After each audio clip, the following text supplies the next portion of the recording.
એક મહત્વપૂર્ણ સમાચાર સામે આવી રહ્યા છે, નજર કરીશું તેની ઉપર। સમાચાર મળી રહ્યા છે ગાંધીનગરથી સામે આવ્યા એક મહત્વના સમાચાર।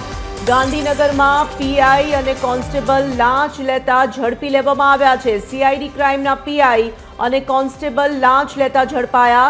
પીઆઈ પેથાભાઈ પટેલ અને કોન્સ્ટેબલ વિપુલ દેસાઈની ધરપકડ કરવામાં આવી છે। 30 લાખની લાંચ લેતા એસીબીએ તેઓને રંગે હાથ ઝડપ્યા છે। ગુનામાં આરોપી સામે કાર્યવાહી ન કરવા માટે લાંચ માંગી હતી।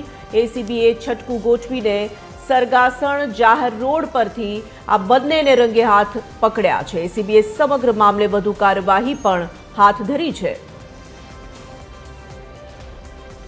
ફોન લાઈન પર સંવાદદાતા ભાવેશ રાજપૂત જોડાઈ ચૂક્યા છે। ભાવેશ, ગાંધીનગરમાંથી પીઆઈ અને કોન્સ્ટેબલ લાંચ લેતા ઝડપી લેવામાં આવ્યા છે, શું આખો આ મામલો સામે આવ્યો છે?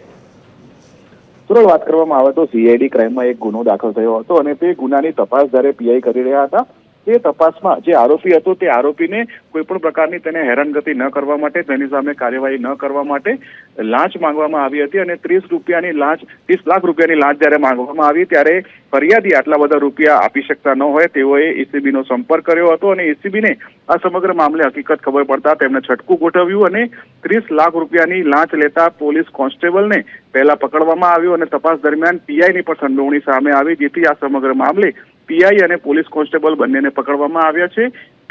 ભાઈ પટેલ અને વિપુલ દેસાઈ કોન્સ્ટેબલ છે, તેઓ બંને સીઆઈડી ક્રાઇમમાં ફરજ બજાવે છે। હવે આ કેસમાં તપાસ દરમિયાન શું હકીકતો સામે આવે છે તે આવનાર સમયમાં ખબર પડશે। સોરલ।